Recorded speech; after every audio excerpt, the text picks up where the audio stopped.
special board meeting for the Santa Barbara City College Board of Trustees on March 23, 2020. This will be a first for the Board of Trustees, as it is for many public organizations, and that is a meeting by video teleconference, this one through Zoom software.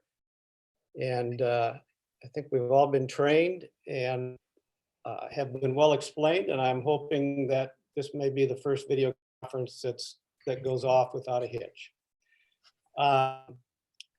First of all, I'm going to ask everybody to stand to say the Pledge of Allegiance. I'm going to ask Veronica, Trustee Gallardo, to lead us in the Pledge of Allegiance.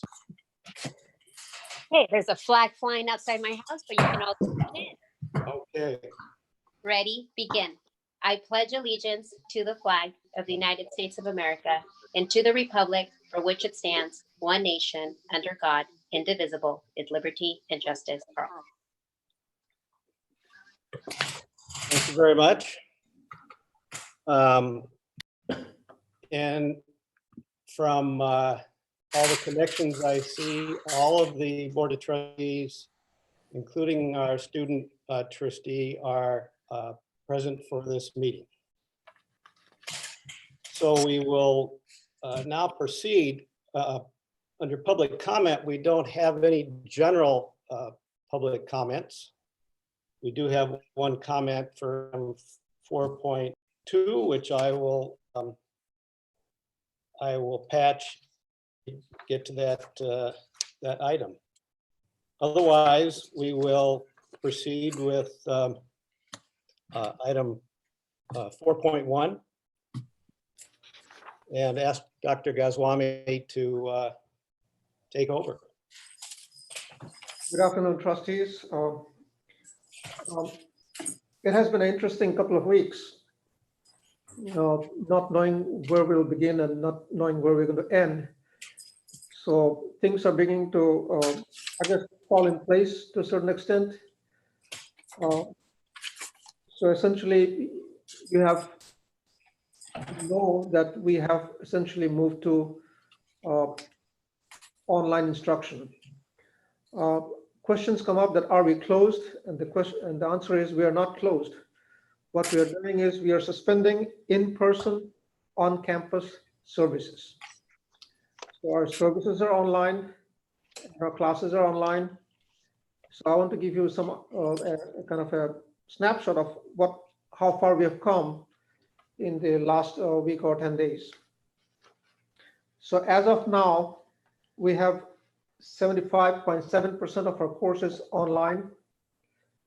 And by March 30th, that is the end of spring break, we'll have 96.4% of our courses online.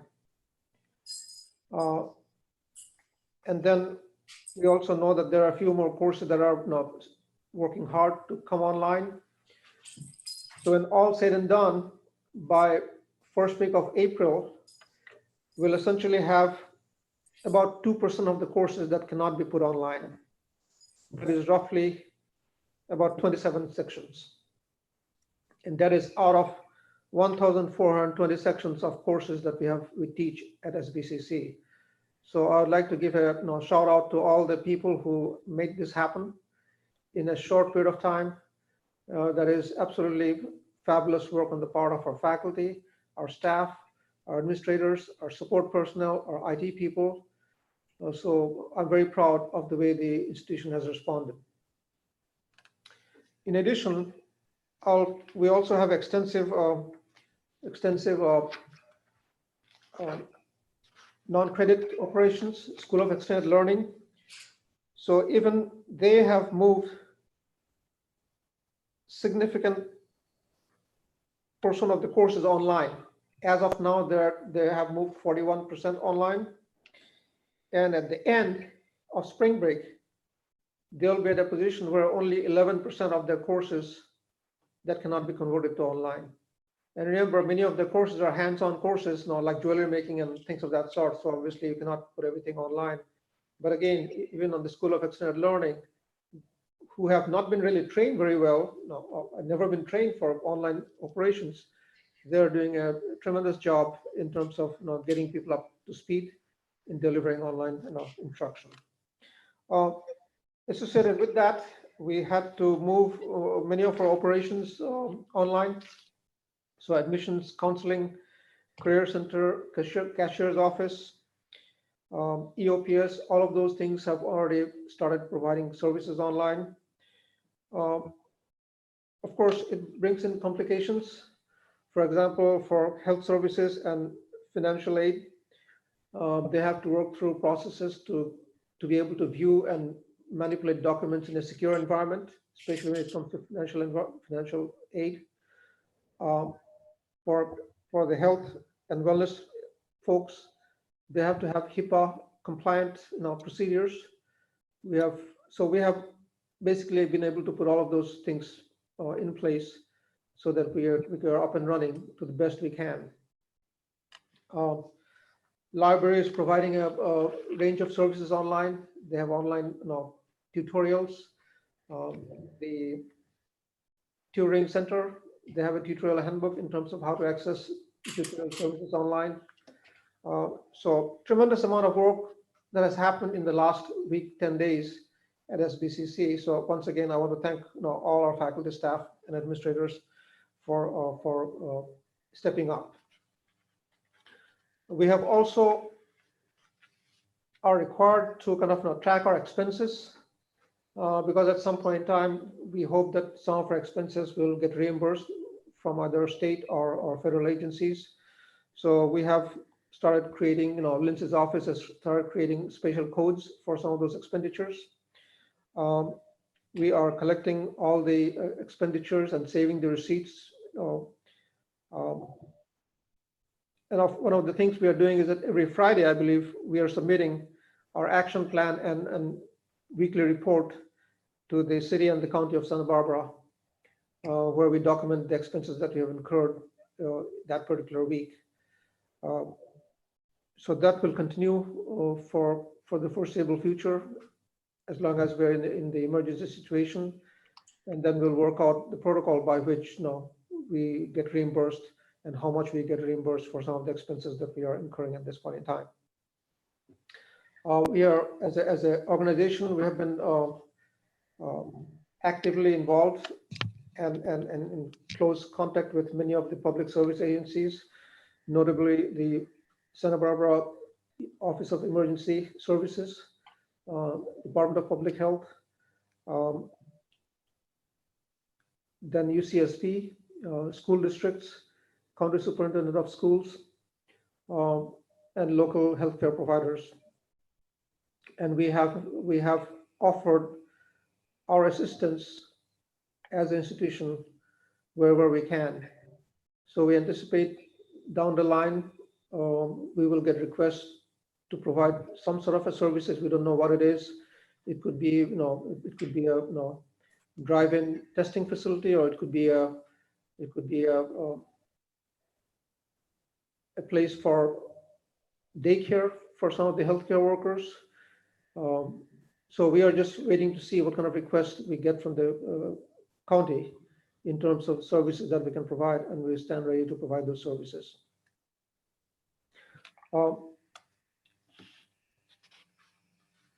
In addition, we have made some decisions, and some of them you may already know of, that given that this is likely to be at least 4 or 5 week scenario, we have all the classes that have gone online will remain online. So we'll end the semester with online exams and classes. So we are not going to open up this campus even if things improve for 1 week at the end of the semester. It'll be too much of a disruption in terms of activities.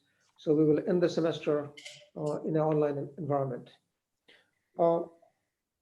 We are making plans for summer, and that too entirely on an online format, but we are leaving some options open that in case, if things improve, sometime in July, we may be able to offer some in-person lab classes and things of that sort.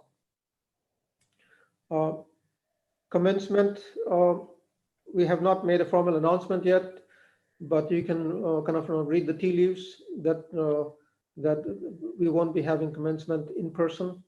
So we will talk about how to kind of give students an experience that is, at least that they deserve in terms of a reasonably virtual online commencement. We canceled some of our summer abroad programs and programs that are in for later in the summer. We're still holding on in terms of making a decision, but we'll end up making a decision way before the deadline for final payment and non-refundable payment comes up. And finally, as you know, we have a supplemental retirement SRP that we have offered. The deadline was April 2nd. Today, I and my team, we had a conversation with the leadership of the constituent groups, and we determined that we're going to push the deadline for applying for the retirement to April 24th. So we have moved the deadline by 3 weeks.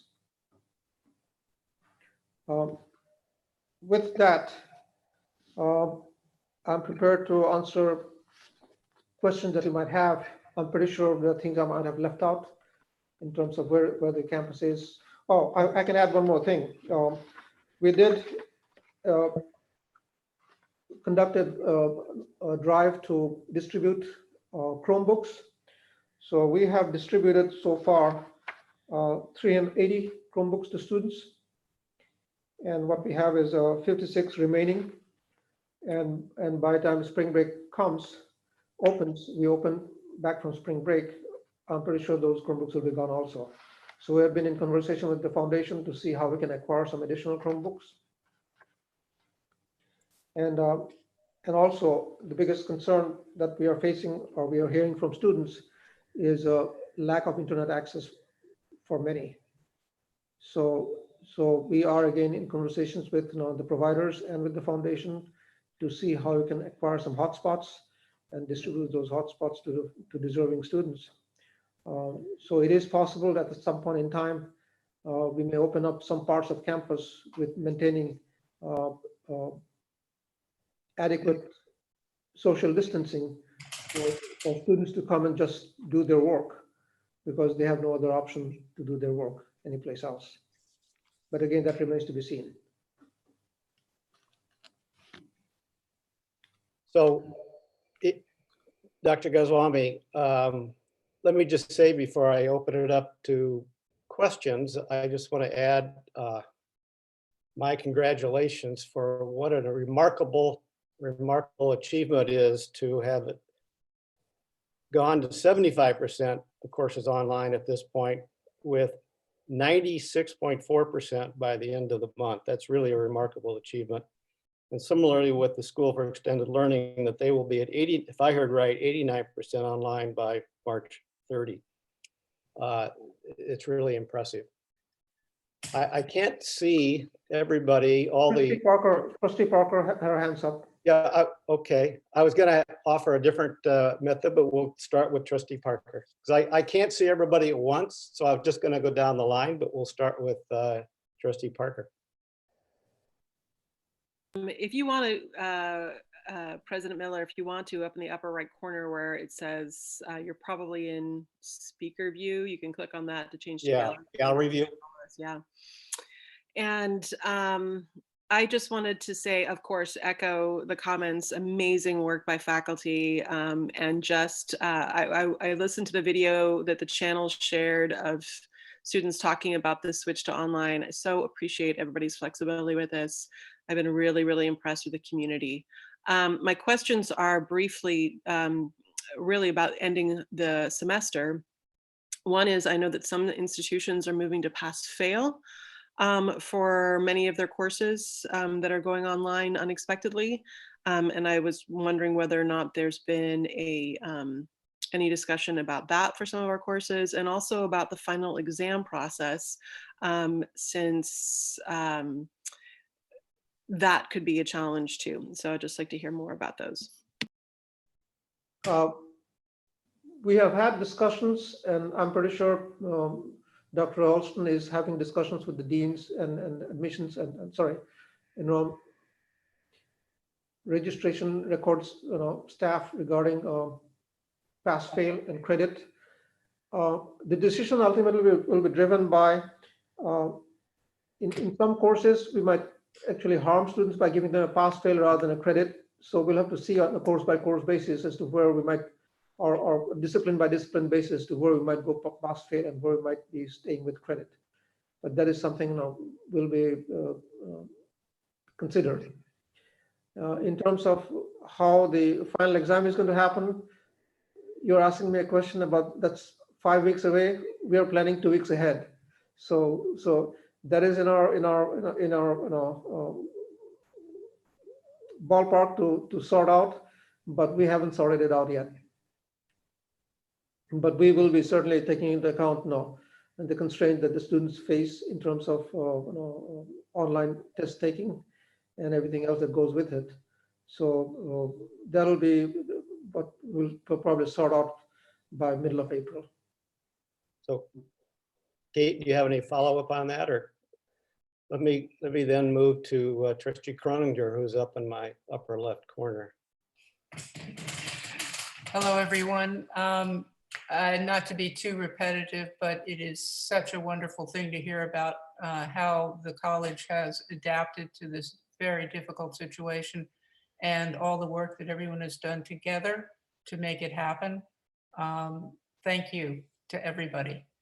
I was wondering a couple of things. One is there has been mention of helping our students who might be in need of food. And I'm wondering if we've been able to do anything in that regard. And also, I'm interested in hearing more about how it works with coordinating with the community about resources. For example, I know there was mention of Department of Public Health. I don't know if they are in some way coordinating all of the resources or whether individual requests come separately, like, for example, from Cottage or from really any of our community institutions who are working as partners to try to help bring an end to this health crisis.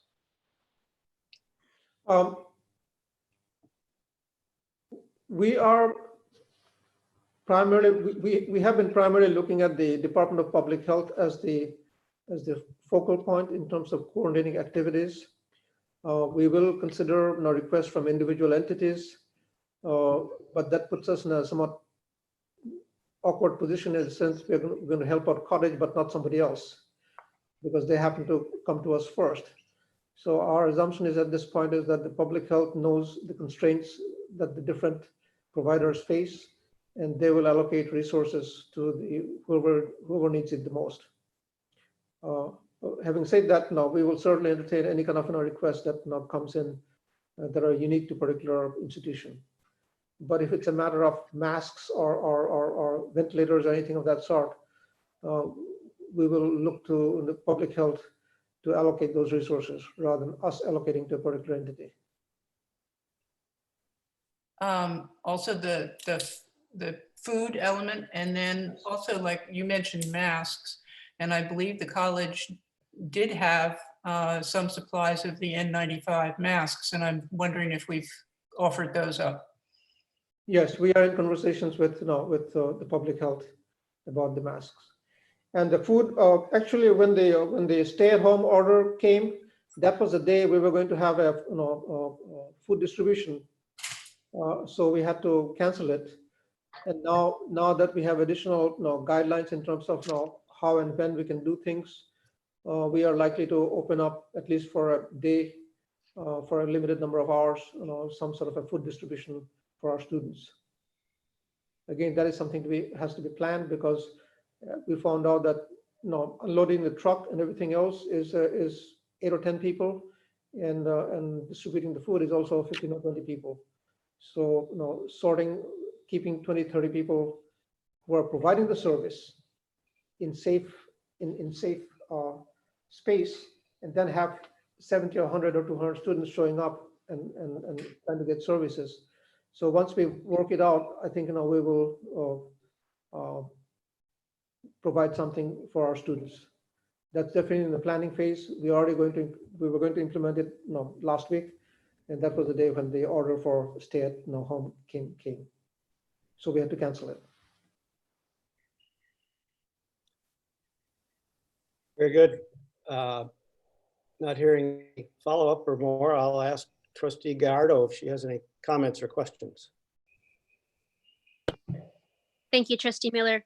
Thank you, Dr. Goswami. My only question is, I keep thinking of what we do really, really well with parent-child workshops. And as you can imagine, all of Santa Barbara and all of America has turned into a homeschooling teacher and all of the parents. And so I'm wondering, what resources can we offer through our parent-child workshops to parents in the community, at least for our parents that have the 0 through 6 age group, in terms of resources or any way to help them as they are now all homeschooling their children?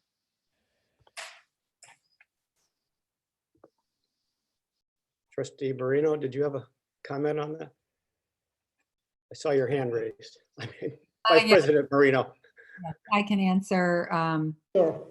at least some of that. We are moving all of our parent-child workshop lectures to the Synchronous Conference platform in order to have consistency of instruction and the parents and their children engaged from.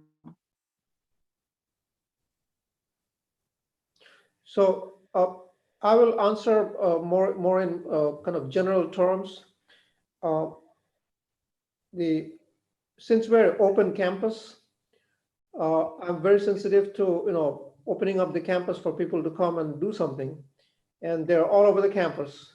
And then 3 weeks later, we now have to disinfect the entire campus. So I'd rather go for activities that kind of target specific parts of the campus, where they can come to the specific parts of the campus and do something. Again, with the appropriate distance between people. So I think we will be entertaining ideas about how to provide some of those services. Again, the issue is whether we probably cannot be providing our staff to do those things. So a lot of times now we get requests for whether your staff can be doing something, which we cannot. So if there are groups that will say, well, we need the space, but we have the staffing, more than likely we can make it happen. Okay, Trustee Haslund.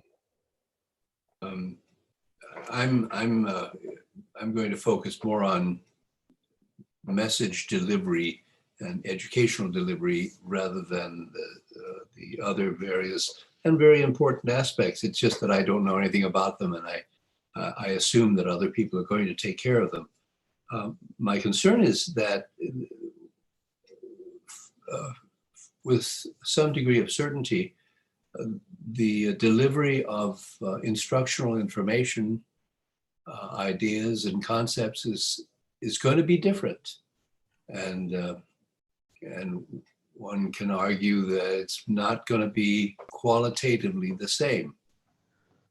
As I'm discovering in interaction with others in the community, as well as with my family, I'm having to discover new and improved ways of connecting with them. And I wonder if we have an evaluation process that would be essentially self-evaluation, where faculty are encouraged just to take note of what works, what doesn't work, and encouraged to try different things with Zoom, for example. And where are we with that?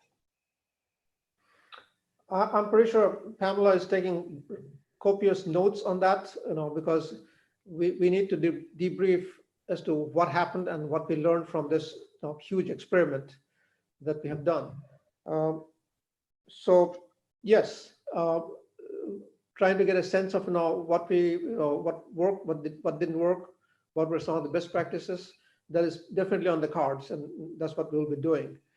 Now, one of the things I'll point out that I did receive a call from Representative Carbajal and wanted to talk to me about how his office can help. And what I pointed out is that we are very open. I'm pretty sure community colleges are very open to receiving some sort of a block grant to finish out components of the semester sometime in the summer. So for example, now if you take a course that we already did 12 weeks or 13 weeks, but last 2 or 3 weeks didn't work very well because it's online, then we offer some students the opportunity to take the same class, no charge, and complete their learning experience when the time comes up. So that's something we need to know, those kind of alternative ways of providing completion and learning. We have to work through our academic senate and the chancellor's office. But I did point out that those kind of things will require additional resources. And then hopefully the federal government and in their when they're talking about trillions of dollars of bills, they can throw in a couple of $1 billion for that things to those things to happen. Because to me, it's very important students to be able to complete what they were not able to complete in a short period of time, sometime in the summer or whenever they're able to do it. And similarly, faculty are able to teach not the entire course, but just that little part of the course that didn't work very well. Okay, well, it seems like an opportunity. The silver lining is we get to learn something about stuff we've not had to learn about before, because I can imagine that something like this is going to happen again. And at that point, I'd like us to be better prepared and prepared with the benefit of the feedback that we get from the faculty about how this worked. Sure. Yeah, thank you. Trustee Nielsen, I see your hand up. Yeah, I just kind of have a question about the benefit, what benefits there are to teaching online. And the first one that came to my mind was the fact that they could review the lectures at their convenience. I assume they can record and then replay the lectures or access the lectures, and quite possibly do it on their schedule instead of ours. And so I wonder what other ways that online instructions might have its advantages. And then the only suggestion I really have is that we should capitalize on those advantages and make the very most of them and make sure they're emphasized. That was it. Thank you. Sure. Trustee Aboud had his hands up. And I see our student trustee, Beshu, his hand up. Well, let's go to Jonathan first. Oh, yes, I just want to reiterate thanks to the mobilization on all things related to this issue. It's been amazing work. A lot of my questions have already been asked, but a couple of the ones I still have are, and I think this has been covered in an email, but I just wanted to hear verbally the details of how we're dealing with paying workers who are working from home if they can't maybe do the same number of hours that they normally do working from home, or if their jobs are not, fully transferable to being from home. How are we handling pay and benefits? I think you had said it's all continued as normal, but just was wondering on that. That's just my first question. Our plan is that in the first week of going remote work, our focus was basically folks who could do their work. So we were focused on those folks to be able to do their work as best they can. Now, this week, we are shifting our focus to the folks who cannot do their work very well from home.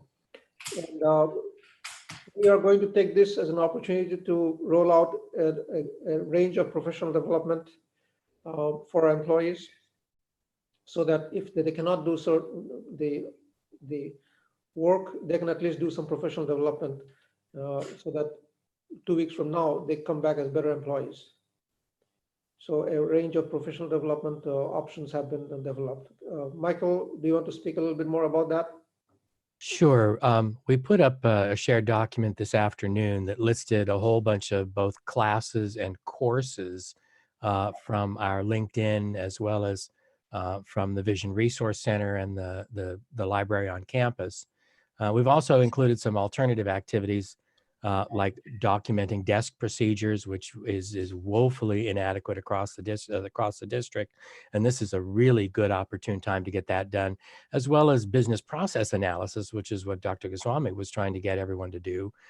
So we put some links up about some basic process mapping, some templates for desk procedures, and some other things just to give people sort of rainy day activities. But it'll keep people busy, we hope, at least for the next week or two. Well, I mean, yeah, I guess my general concern is that people aren't losing income during this period. They're all probably getting paid the same. Yes, They've been getting paid. there is no, everybody's being paid their assigned hours. Okay, that's perfect. Thank you. Another question is, in terms of students with basic needs issues, because a lot of our students work in service industry where they don't have income right now, and unemployment does cover a little bit, but not a whole lot. And one thing we're hearing a lot from in Isla Vista is people who live here who want to maybe leave a very crowded living situation, but having difficulty being able to leave those leases. So I don't know if anything's being done, but I just wanted to flag those issues of students living in really cramped environments where they're more afraid of being impacted, and the virus does still hurt them a great deal. So however we can look to help people in their crowded living situations, being able to themselves of those, the better if we can do that. Yes. So I've had a conversation with Jeff from the foundation about the emergency fund, and I think within a day or two, we will roll out some sort of a process by which students can get emergency funds. Okay, cool.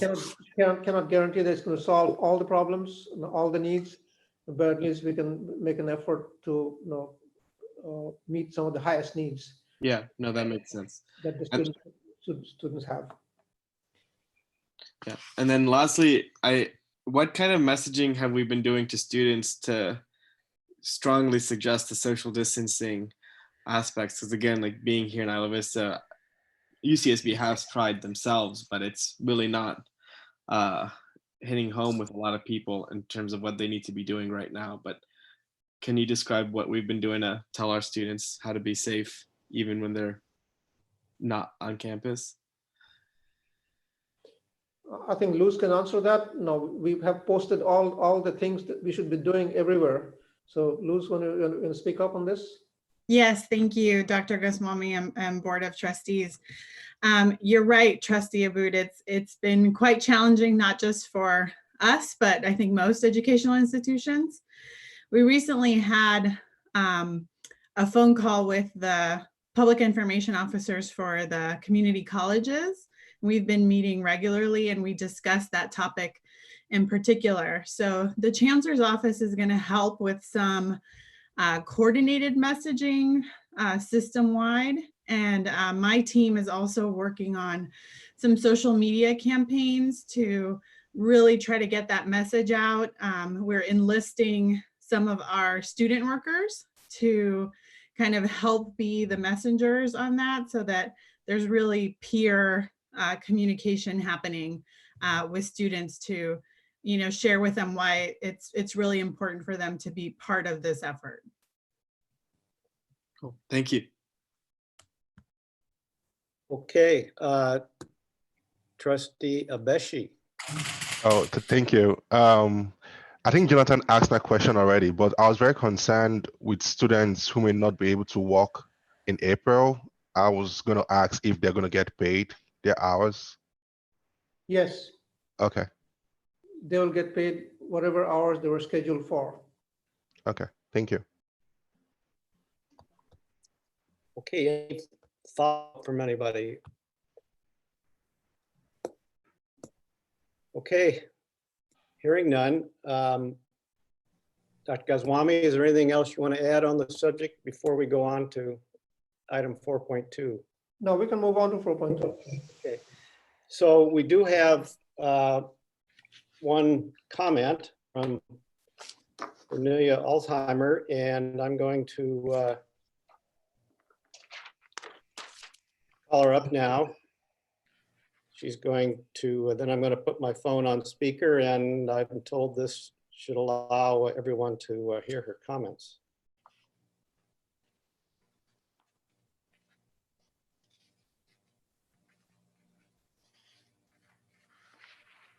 Hold on a minute. I'll be right back.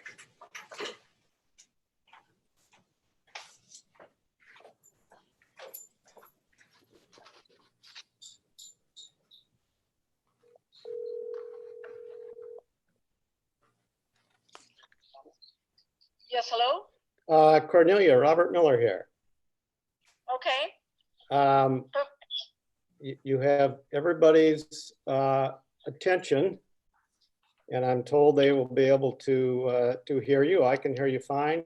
Is anybody, if you could just say good afternoon to everybody, just to check that they can hear. Good afternoon, everybody. We hear her. Everybody okay? Yeah. Okay. Good All enough. right. Well, you're up then. Okay, thank you very much. Honorable members of the Board of Trustees, President Miller, Dr. Goswami. The coronavirus has and will continue to bring the most significant changes to our institution and to our college community. This is a community health emergency, and we all need to protect the health of our students, employees, and our communities first. Let me start out by stating that I'm proud of our college community, proud of the faculty, part-time and full-time, credit and non-credit, who responded quickly to the directive to move all their classes into an online, provide services to students remotely, and act quickly on all other changes that were required by the situation. I am proud of our staff, managers, and administrators who kept the institution up and running in the daily changing situation. And proud of our students, especially those who never ever had registered for an online class before, and in many cases were not particularly too excited about trying it out, but they did it. Faculty, staff, and management leadership have worked together tirelessly and closely on all levels in these last weeks in our common effort to ensure continuation of education for our students. We met, talked together, and came up with roadmaps to act on. In some cases, the situation changed faster than we could type up our plans, but that was okay. We just got back together and adjusted the plan to the new situation. We got it done, and we got it done quickly. So I fully understand the need to act and react quickly, and I appreciate that this is the idea behind this resolution. However, the FA opposes this resolution as it is currently written. It is not legally or practically sound. As I have stated in the past, and I do it again today, the FA has always and will always work closely, collaboratively, and flexibly with the district, especially with the complicated and varied employment questions in these difficult times. This resolution, as it is currently written, however, does not serve the interests of the college, and it is not the best tool for a district response to COVID-19. And here's why. The resolution exceeds the district's legal authority. It is not enforceable, as neither the state emergency as declared by Governor Newsom, nor any emergency board resolution grants the district blanket authority to ignore statutes, regulations, or contractual agreements. The district must continue to comply with state and federal employment laws. It must also comply with the faculty association contract and collective bargaining rules. That is all true during this emergency. The FA is ready and willing to work with the district over any item it wishes to negotiate related to this emergency, including how to continue with the transition to distance education and work from home.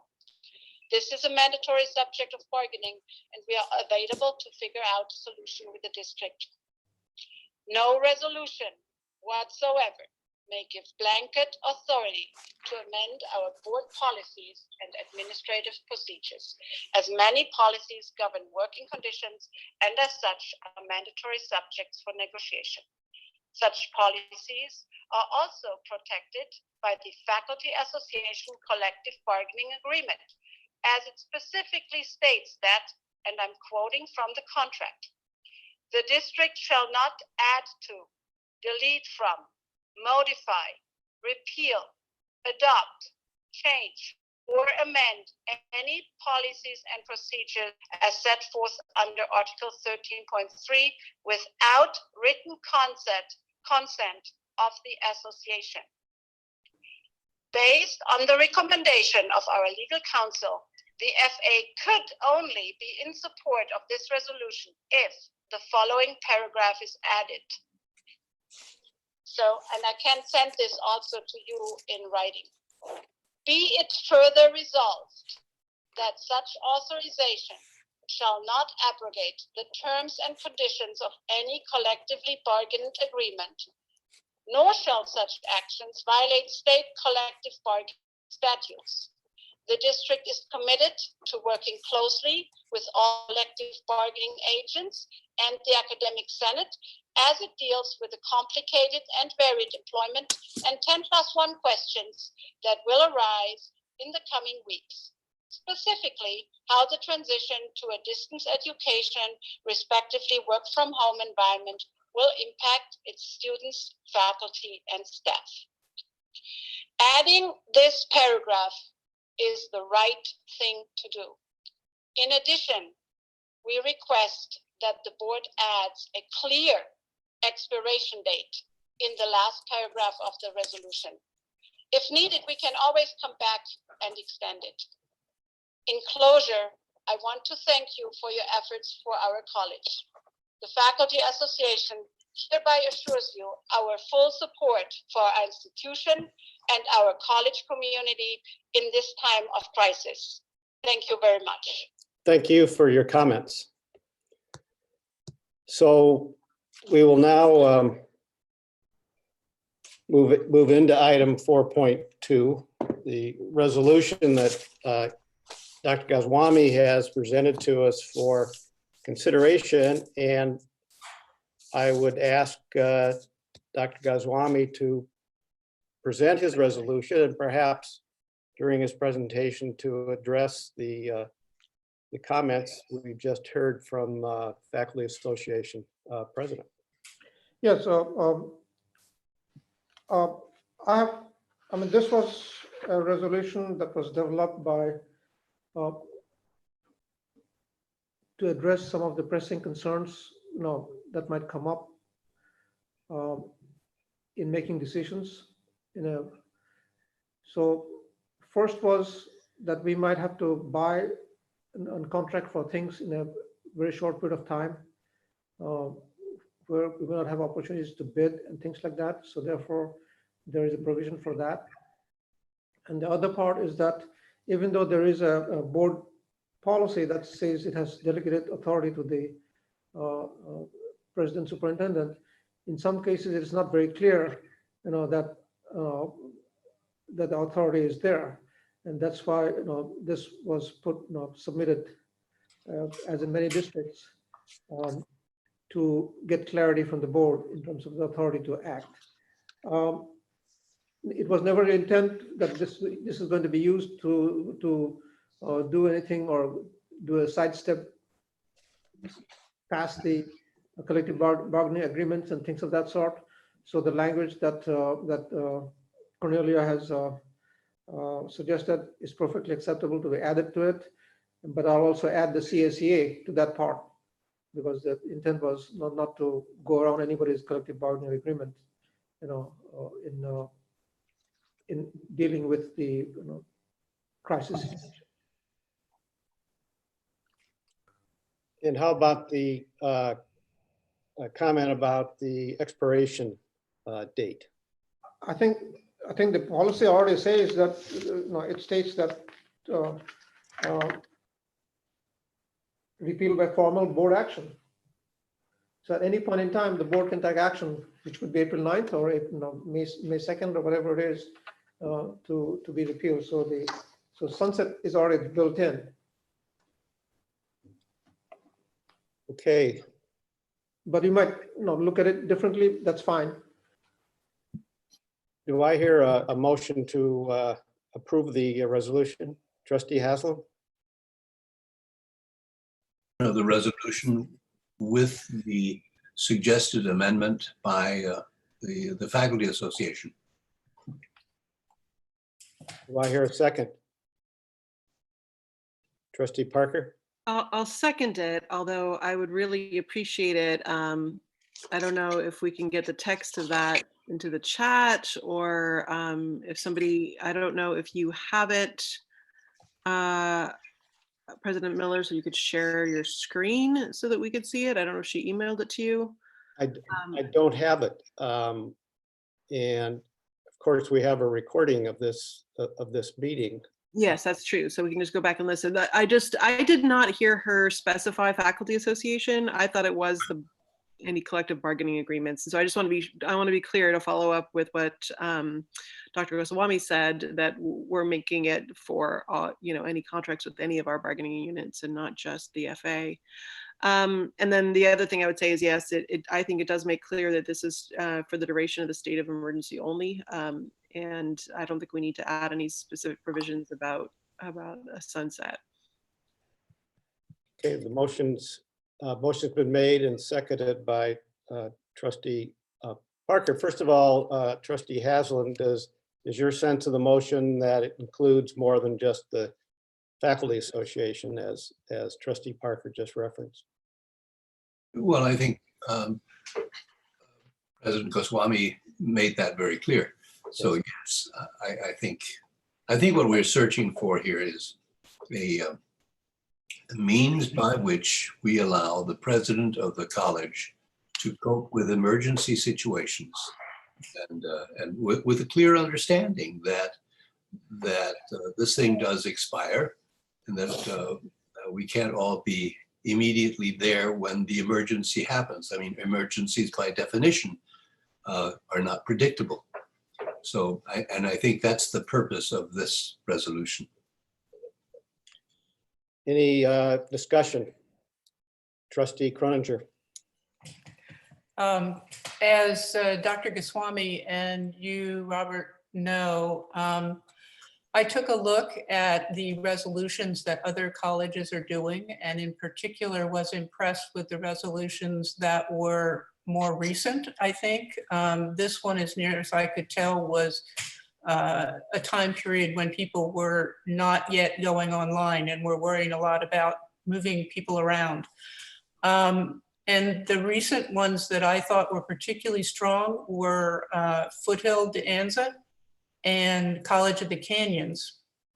So I took language from those and basically am proposing amendments to our resolution that I think would clarify what we're saying, not only for the purposes of being more clear about it, but also to support the legal aspects of it and to support the message aspect of it to our college campus and to the community in general.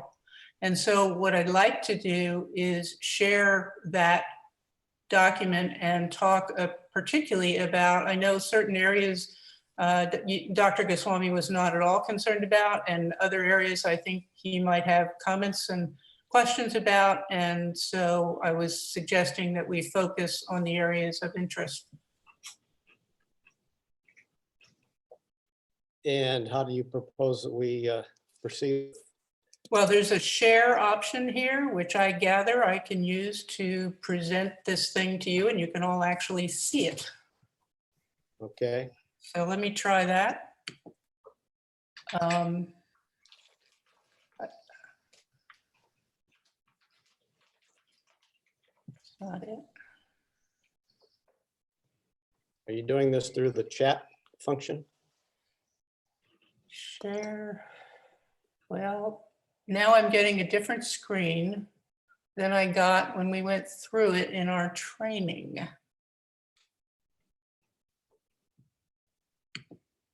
Marcia, I think I can upload it. I have the file option and I have your file. I can do it. Okay, that would be helpful because this screen looks different.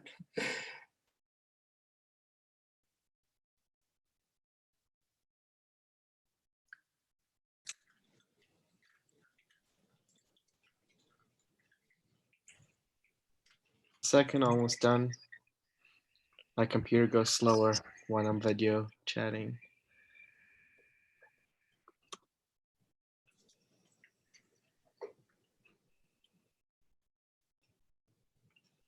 It should be in the chat for everyone to see now. Okay, I can see it as a PDF. Can you, can everyone else see it? And then you open the PDF, right? Yes, I see it. Oh,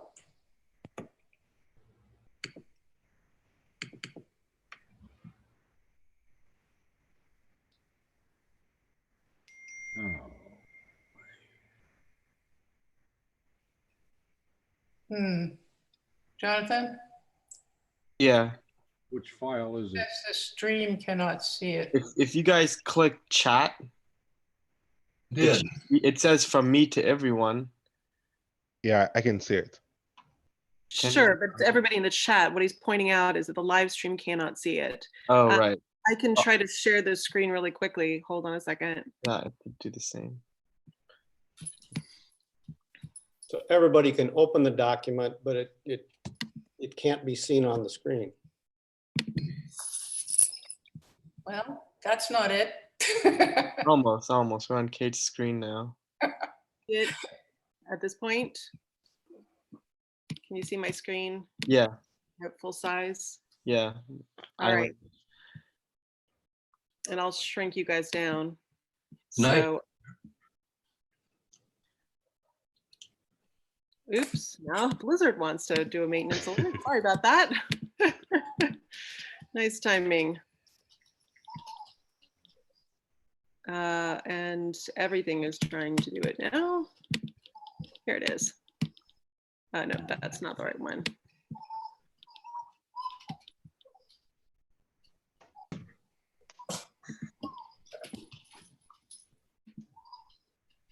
Sorry, I have to restart it to find that file again.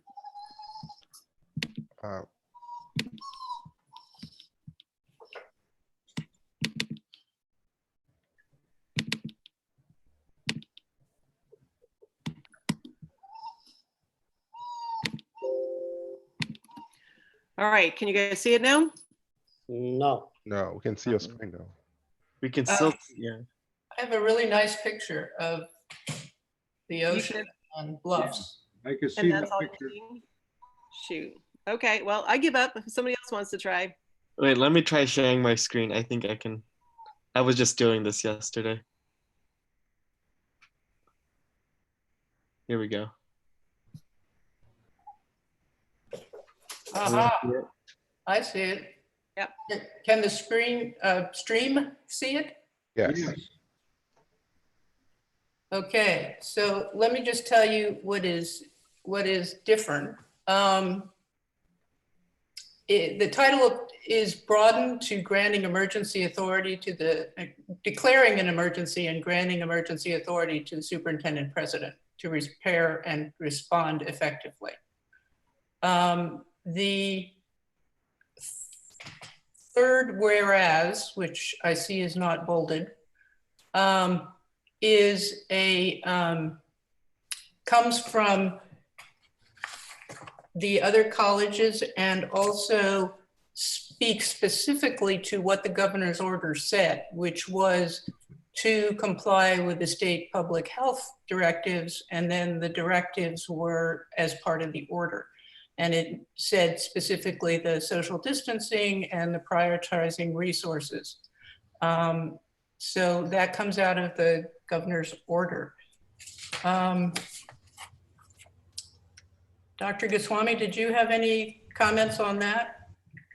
I always prefer, short sentences and paragraphs.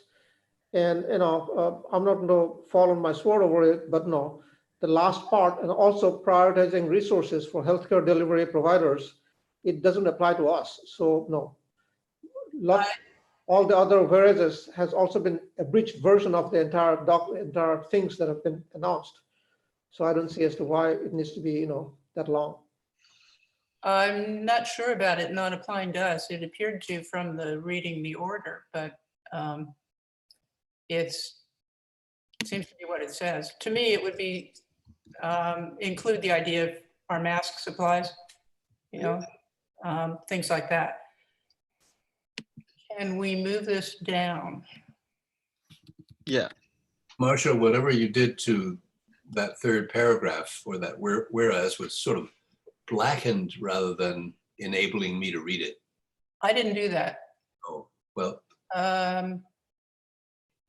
Can we, mine comes out blue. Can we uncolor it? That's the paragraph, but Yeah. there. Yeah, okay, that's better. Just tell me which paragraph and then I'll. It's the one that where the whereas isn't bolded. It should be, but on March 19th, 2020, it's the third one. I see it. It's just that it was darkened and it was hard to read. Okay. So that is an addition, and it brings it up to date because the draft we have does not include that. I don't think that includes the governor's order in any obvious. And for clarity, Dr. Goswami commented that he thought the last two lines of that were not necessary, plus the phrase where it begins, and also prioritizing resources. From there to the end, I heard him say that he thought they were not, that phrase was not necessary. I understand, and I'm just running through what we have, and then let's come back to it. Is that okay? Sure. Okay, so the next whereas is basically similar, and it just says that we should also adds that we support our community healthcare system and responders, and I don't think anyone had concerns about that. And we're obviously asking to do that. But is it necessary? Yeah, because these are things that I think, and this is a subject of discussion, that we should be doing. This is a health emergency. So just like the Montecito mudslides were a particular kind of emergency, I think I get that. an important That's not role. an issue. That issue is, do we need it in this particular document? I mean, it seems like, yeah, of course. This is the purpose of this is to give emergency authority to the president, rather than ongoing instruction to him as to what he should do. And this would be authority to do things in support of community healthcare system and responders. Yeah, I just don't see the point of it. I mean, I understand the intent and I'm not opposed to it, certainly, and nor would anybody else. It's just, I'm trying to keep this as short as possible on the notion that brevity is useful. Okay. Okay. Next page. The whereas at the top of the page on public contract code, both Foothill and College of the Canyons were specific about what that statute is about, so people can understand what it is, what it calls for. And I think that is useful. I think, you know, I hear you, Peter, about liking brevity, but then people don't know what this is about. So that's why I included it, and I assume that's why they included it. And that's their language. The next whereas, which talks about the guidelines provided by Governor Newsom, it's imperative that employees be allowed to take a leave of absence. We touched on that earlier. And both Foothill and College of the Canyons included this language as well, specifically. And I think, again, it helps our people understand what we are doing in this case for our employees in this situation. Because they don't get the emails from Dr. Goswami or the discussions, we are saying something to our community as well. The next whereas, starting with protection of health and safety, preservation of lives and property, this too comes right out of Foothill and College of the Canyons, and it refers specifically to Government Code Section 3100, which is an important section which many people are not aware of, but under that section, all public employees are required to serve as disaster service workers, subject to such activities as may be assigned to them. And this whereas then supports a finding later on that can happen. So that provides broader authority to Dr. Goswami for that particular purpose, should it become necessary, rather than perhaps having to come back and add it in. And then the next section just refers to our basic authority under Ed Code 70902, which lets us delegate authority except for non-delegable duties, and requires that the delegation provide limits to what it is about. Okay, next page. I don't think there were any comments on that, were there? Or were there? Did I miss it? Robert or Dr. Goswami? I didn't hear any comments, but I guess I had to, well, I'm going to hold off. I'd like to ask Dr. Goswami if any of these are objectionable. And if they are, which ones they might be. Okay, and that's what I'm trying to get at, so that, you know, people who might have a different viewpoint can say so. Okay, now we get to the resolution part of it, which is the determination by the board. Number one, again, Foothill and College of the Canyons specifically made the determination that the circumstances in the whereas clauses are an emergency. And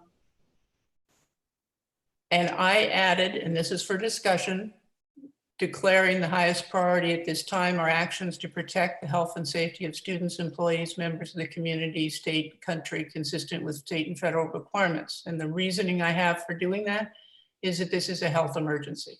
And so that is, I think, that needs to be our focus. That's what we're all trying to get to the end of by, and to solve.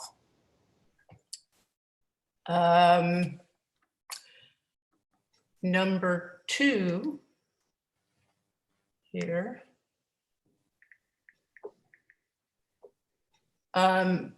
Listening to Dr. Goswami earlier, I understand and had not understood previously his description of our situation, which is not so much that we are closed, but that we have closed the campus to in-person classes and we are open online. And so it would make sense to describe this differently. But again, it's something that was done in order to ratify, in effect, the decision that Dr. Goswami has made that we are not open on campus. So that, I think, would need an adjustment, basically, to say that the campus person-to-person classes have closed, ratify that the campus person-to-person classes have closed, and classes have been moved to online, are being moved to online. The third one is to specifically make the finding that is under the contract code that authorizes the president to take the actions allowed, which we described up in the whereases. Basically lots of facility type actions that can be done without bid because you need to do them quickly. And that also was done by the other college, specifically making that finding. I think those kinds of things make this much more of a defensible legal document. And I know Cornelia had expressed some concerns about what we can and can't do. Under 4, this is many of the same things that we were talking about already in the resolution, except for temporary closure of the district, since I thought we were past that I deleted.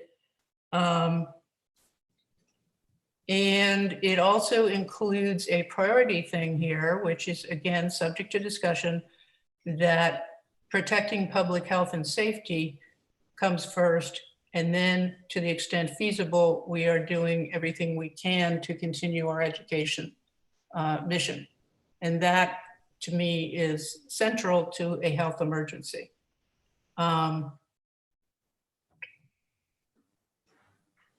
The other resolutions for Foothill and College of the Canyons did not include waiving board policies and administrative procedures. They talked in terms of taking actions necessary. That's still in there about waiving the board policies and procedures. And I know Cornelia did just now express concern about our ability to do some of that, at least. Provide leave of absence pay is number 5. That was done by both College of the Canyons with reference to the Ed Code and by Foothill specifically with that language. I didn't change their language. Number 6, this is the finding that relates to Government Code 3100 and authorizes the superintendent, president, and other appropriate governmental authorities to direct employees to serve as disaster service workers, so that authority is already granted and obvious should it become necessary down the road. And then it is further resolved that actions taken under this resolution shall comply with applicable statutes, regulations, and guidance of state and federal authorities, including most stringent applicable guidance on social distancing and other steps to prevent spread of COVID-19. The first part of that is pretty much standard in the concept that we are not the legislature. We are not the chancellor's office. We do not have authority to waive statutes and regulations unless those statutes and regulations say in them that we can. It's just not something we can do, and to say that we can is misleading. The reference to including the most stringent applicable guidance on social distancing, my concern there, frankly, was that it's my understanding that President Trump may be backing off on the social distancing. He seemed to be moving in that direction and sounding like the federal government might say it's fine to go back to what you used to do. And I don't think it's fine if our state public health authorities and our state government are saying it's not okay. So I wanted to express that concern and say we're following our state's rules on that issue. When they say we don't need to, then I think that is where we go. The next one, number 2, superintendent president timely report to the Board of Trustees all actions taken under authority of this resolution. College of the Canyons, that's right out of theirs. Their board wanted that specifically Dr. Van Hook has been there 30 years, and poor Dr. Goswami has been here. He got 30 days before this came up. It's terrible. But I think the gist of this is we have to be together. We need to be working together, and we need to be letting people know that that's how we are responding. Number 3, my version of what Cornelia was talking about, and that is in the Foothill and College of the Canyons language, that it doesn't negate the duty to bargain with all of our collective bargaining units. Again, we're not able to override or conflict with statutes or regulations that don't say we can do that. And to basically protect the resolution by saying we're not overreaching here. And finally, an expression of intent to work closely together, all of us, students, employees, community, president, and the board, to protect public health and do our best to continue our mission. So those are the suggested changes, and I encourage folks to make their comments. So let me say thank you, Trustee Croninger. Let me just say tell the board that you did share this with Dr. Goswami ahead of the meeting. I think this morning, and he's reviewed it. I've had a chance to review it. And even though it's 4+ pages, I think his resolution was a page plus. He is willing to, he can speak to us all, but he's willing to accept most of your provisions, including the ones suggested by FA President Cornelia Alzheimer. So, and I have a document which Marcia has seen that highlights those provisions that Dr. Goswami would prefer to be deleted, yet accepting the rest of Trustee Croninger's resolution. While you've been talking, I've been trying to figure out how to get that document up as well, and I'm not succeeding. And wondering whether Trustee Abood might have a copy of it. I don't, but you can email it to me. Okay. Because you seem to be skilled at getting it up on your screen, so hold on.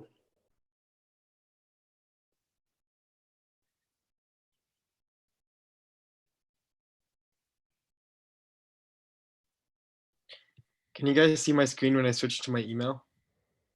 No, I just see your name. I don't even see you. No, Yeah, I'm not sitting in a Yeah, location. Jonathan, should this go to your pipeline email or your, Anything is fine. doesn't matter? Okay. Okay, it's sending,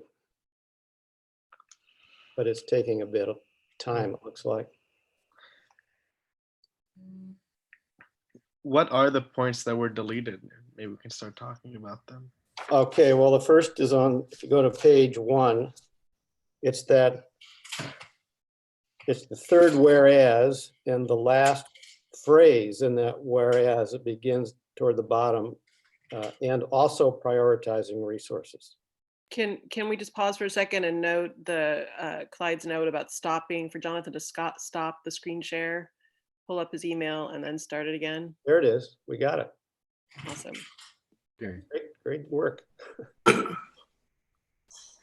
So I guess I would like to turn over to or ask Dr. Goswami to comment as we go through this and look at the highlighted sections that I know he has concerns about.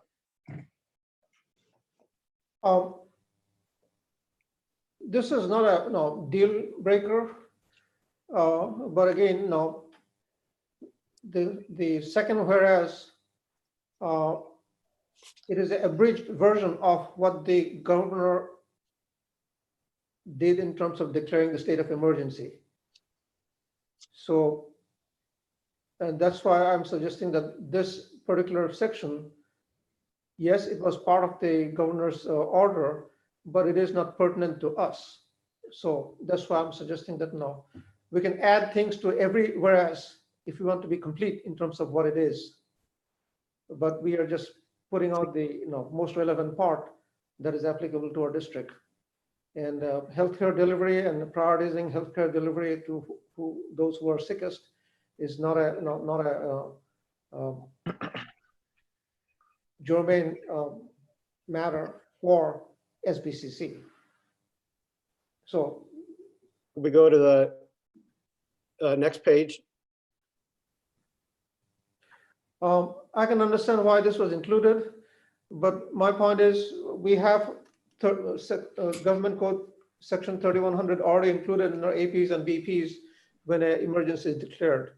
So it is basically a kind of a moot point. It is already part of our APs and BPs. Okay. And then on the next page as to item 1. I have seen the declarations of emergencies in many districts. I do not see a addition to a qualifier to the emergency. It's an emergency.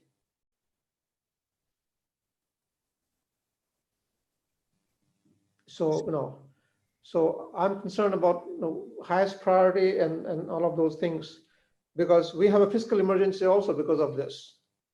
So I get worried when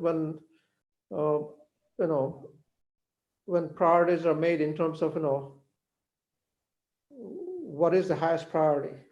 I think the board has hired me to use my best judgment to proceed in an emergency. And about the next item? Next item, I think it's not a closure of the campus. It is suspension of in-person on-campus operations. And then in paragraph 4, maybe you could read how you would prefer that to read. It looks like you've just deleted certain words. And explain, if you could explain. Again, the thing is I think the first and second and third priority is too much of a direction to me in terms of how I should act. All actions necessary to protect health and safety of our employees. I cannot be responsible for public health. I cannot be responsible for public health and safety. I can be responsible for the health and safety of our employees and to ensure continuation of public education, which was the language I had in the version before. So again, the issue is basically laying out what is first and what is second. And Jonathan, if you go on to the next page. I think you missed one. I think we must have missed one. It's back on page 2. Oh, no, I'm sorry. We did cover that. So the next, I think you had it right there. It is further resolved, that paragraph. Yes, I think what we are asking for is relaxation and waiver of board policies and procedures, nothing to do with state statutes and federal authorities. So in some sense, it's a given. And the other part is that most stringent applicable guidance. I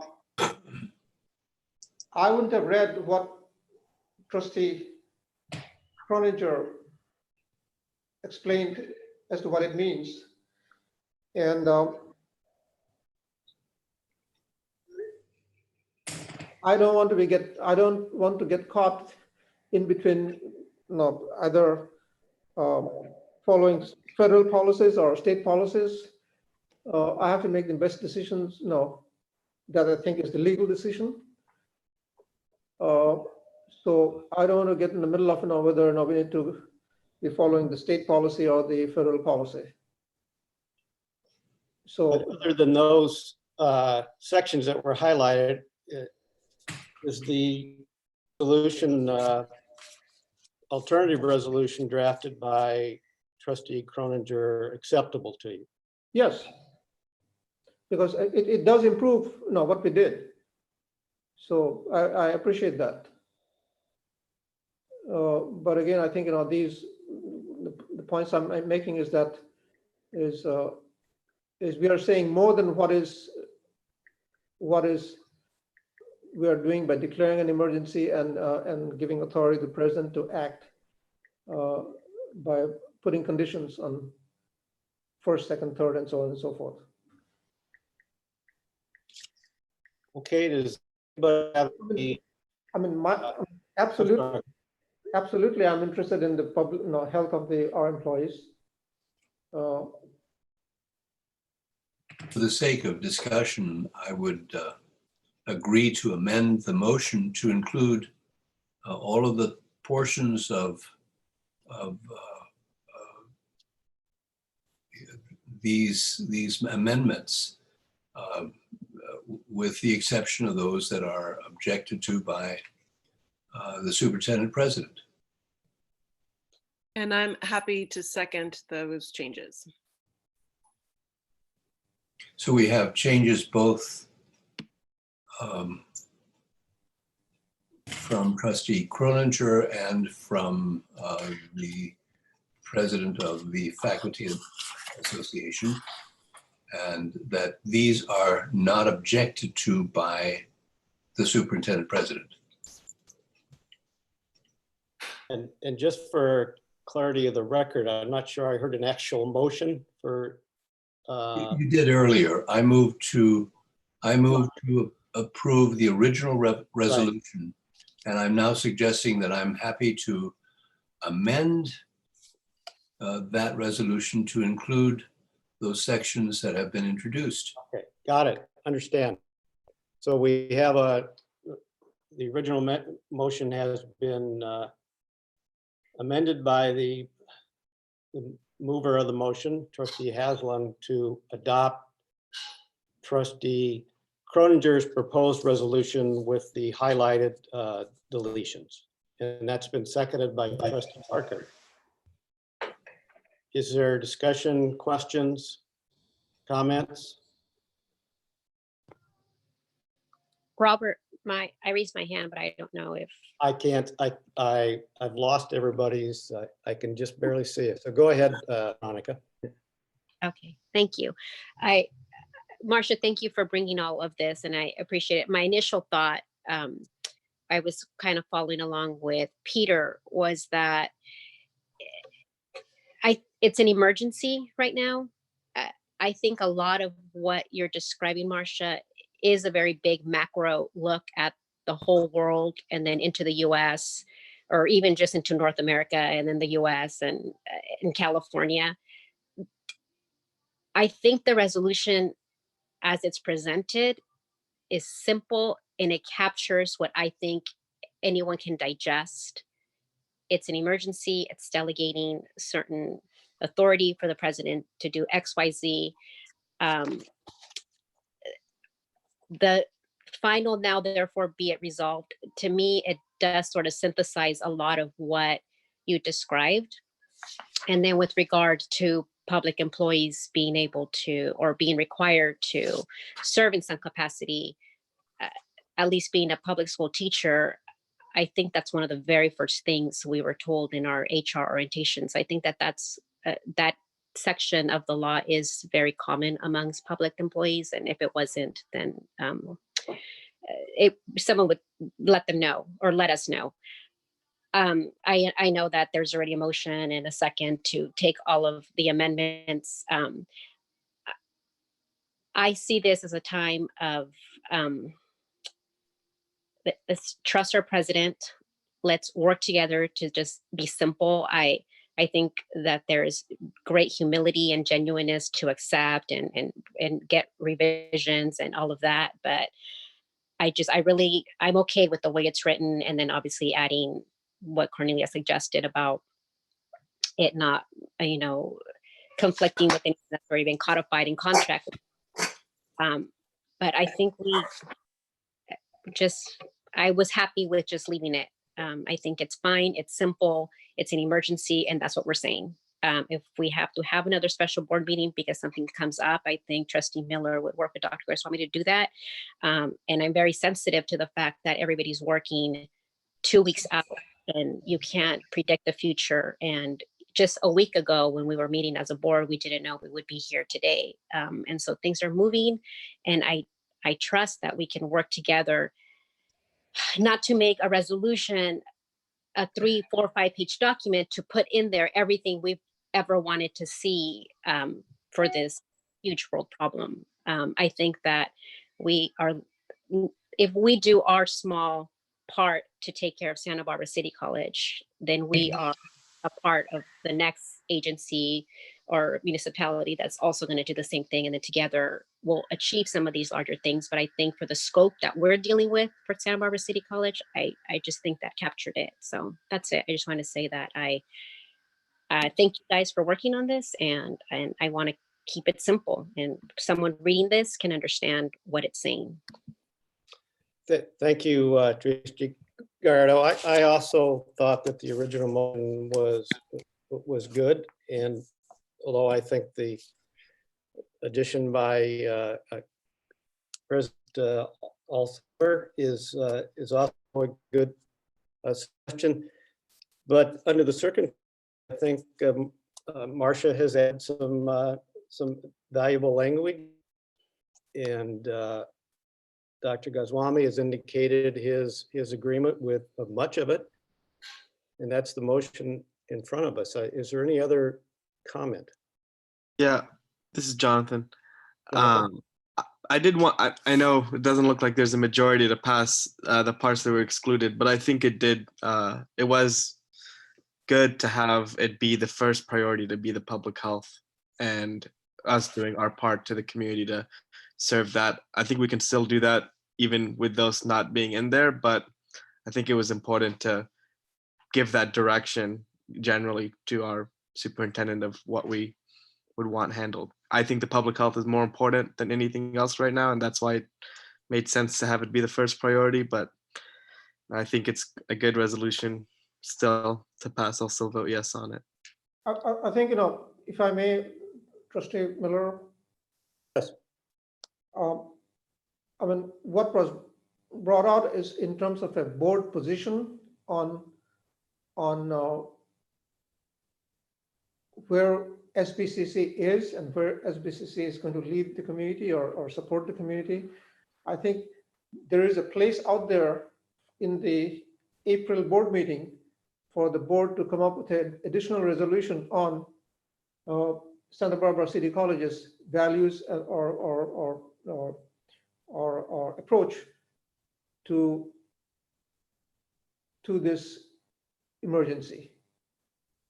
If it can be separated from this document regarding delegation of authority, that will be a much better job. I think there is opportunity for the board to kind of let their positions known to the community also.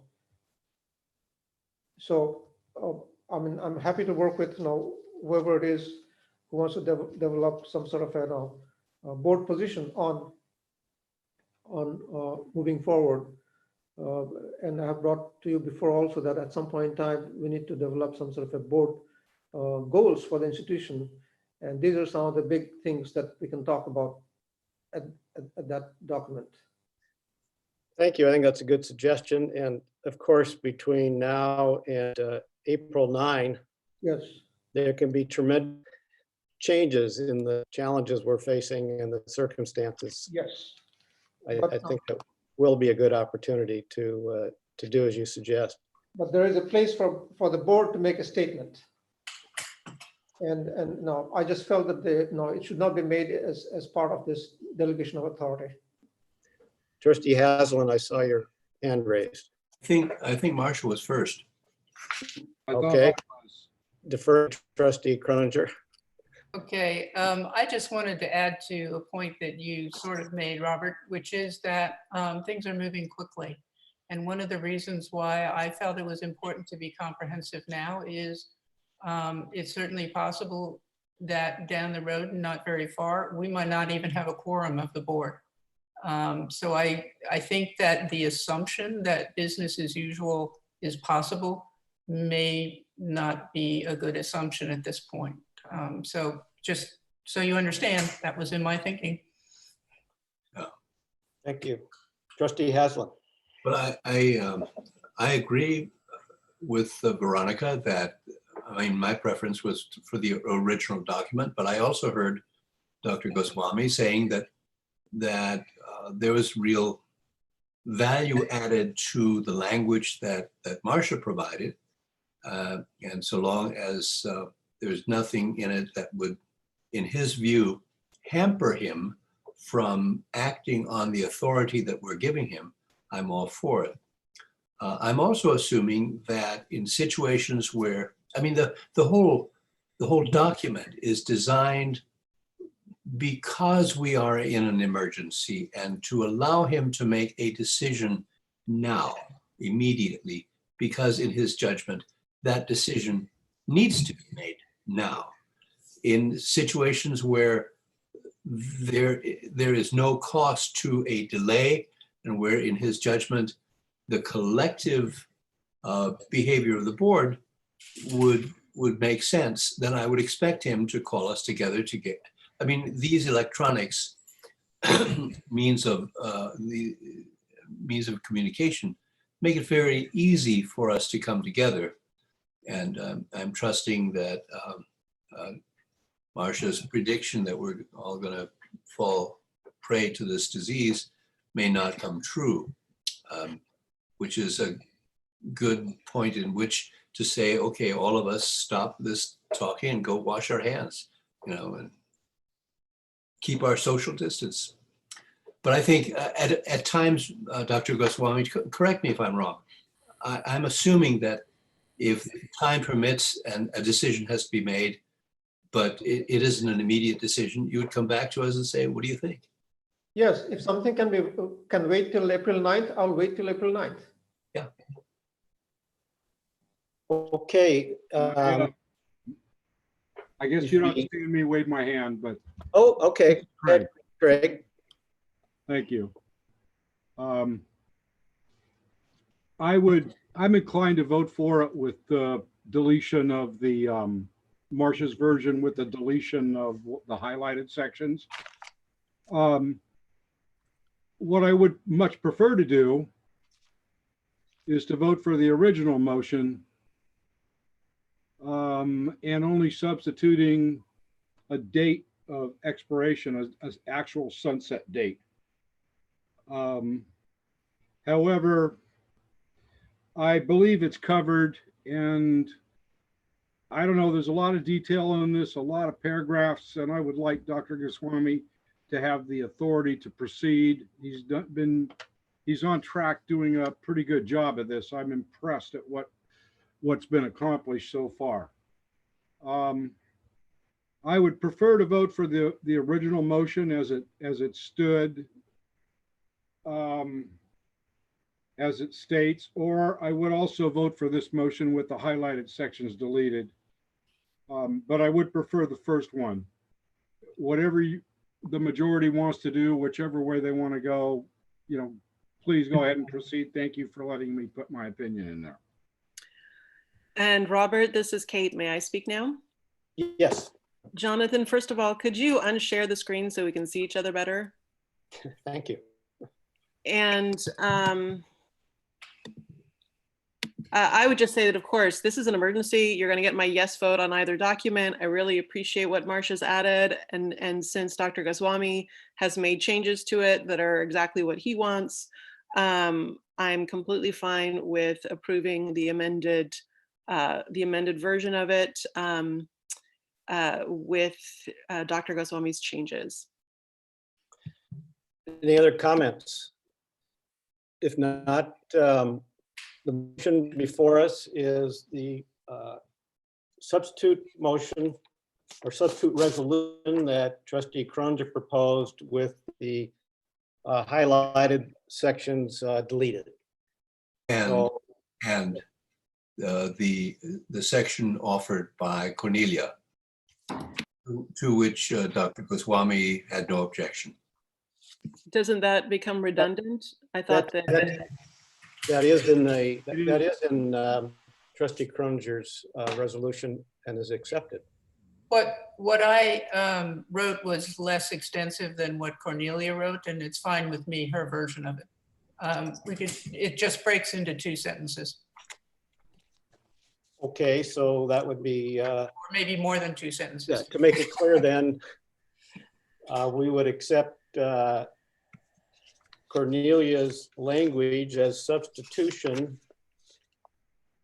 for, I'm trying to find it here, page 4, item number 3. Is Okay. that correct, Marcia?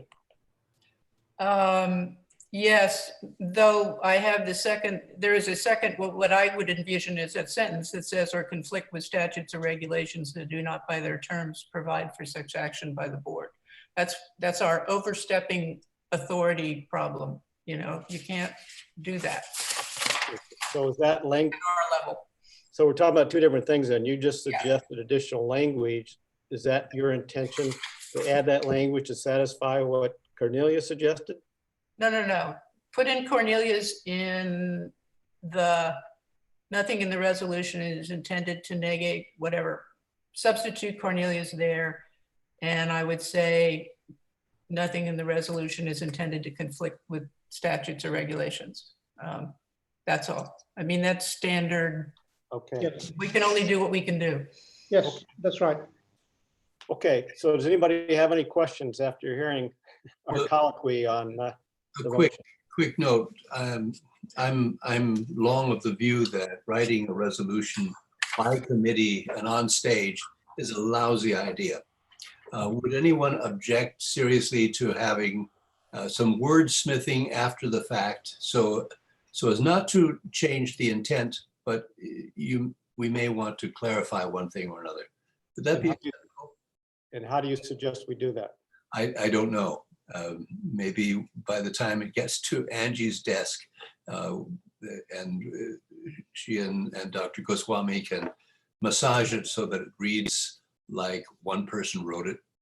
Would you volunteer to work with trustee Croninger to achieve that end? Yes, yes. Okay. So Angie, with that, could you call the vote, please? Trustee Betchy, Aye. trustee Nielsen, Aye. trustee Croninger, Aye. trustee Miller, Aye. trustee Parker, Aye. trustee Hasland, Aye. trustee Aboud, Aye. trustee Gallardo. She can't hear us. Oh, your microphone is off, Veronica.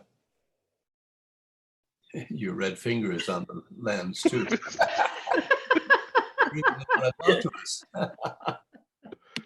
Can she hear us? She couldn't hear us. Oh, Is there anything on your muting that has happened? Oren, can you unmute trustee Gallardo?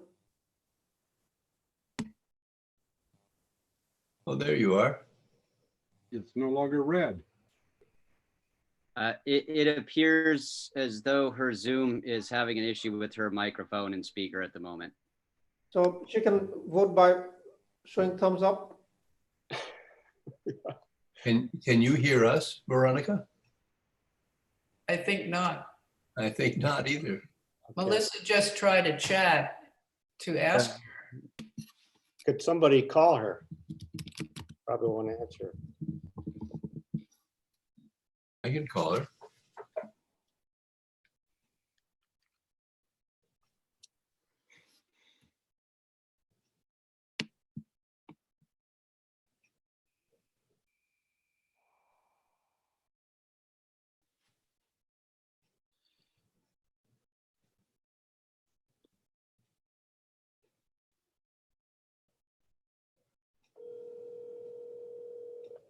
One ringy dingy. Can you hear me now, Peter? Oh, Now I Yeah, can- yeah. there she is. Terrific. I was Then- calling to, The alert came in from Ventura to shelter in place, so the phone went doo. Okay. So, Veronica, we've all voted on the motion to accept Trustee Croninger's substitute resolution with the deletions suggested by Dr. Goswami. And everybody has voted yes, and we got to you and we couldn't hear you. Yes. Okay. Thank you. Thank you, Motion- Angie. Motion passed unanimously. So I believe we are at the end of our agenda. Do I hear a motion? Let me check. Let me double check. May I add something, trustees? Yes. I think you should be very proud of what our folks have done at the district. The way we have transitioned to online, we are ahead of other districts. And by the time we end up doing, I'm pretty sure other districts will copy what we have been doing. So you should be, I thank you for your leadership and support of SBCC. And then when you see our employees, give them a pat on the back because they deserve it. And thank you, Dr. Goswami. I think I can speak for the board in saying we concur completely in what you have said. It is amazing what the administration, the faculty, the staff, and students have done to transition to this new system where instruction goes on and learning goes on. And I'm sure we're learning every day of how to improve it and how to perfect it. But it is amazing that we are where we are. Is there a motion to adjourn? Oh, yes. Move to adjourn. Is there a second? Somebody second? Second. Okay. All those in favor? Aye. Aye. Thank you all. We did really well, I think, for our first go around. So Yeah. goodbye and stay safe. Thank Thanks. you. Bye, guys.